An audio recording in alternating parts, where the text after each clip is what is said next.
বিমান প্রশিক্ষণের জন্য ঢাকারই আবাসিক এলাকাগুলোকেই বেছে নেওয়া লাগবে কেন?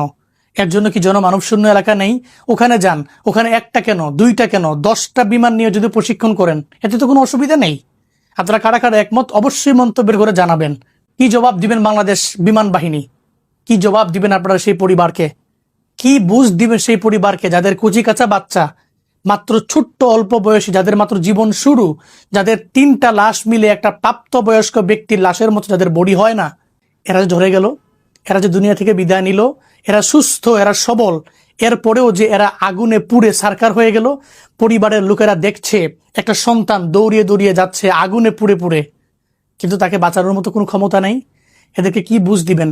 এর ক্ষতিপূরণ দেওয়া কি আদৌ সম্ভব? আমার কাছে তো মনে হয় না, এটা ইম্পসিবল। আমরা ইন ফিউচারে আর এরকম দেখতে চাই না। ইন ফিউচারে এমন ট্র্যাজেডি আমরা আর দেখতে চাই না। আমরা বাংলাদেশের লোকালয়গুলোতে এরকম আর এই মহড়া এবং প্রশিক্ষণের বিমানকে উড়বে, এটা দেখতে চাই না।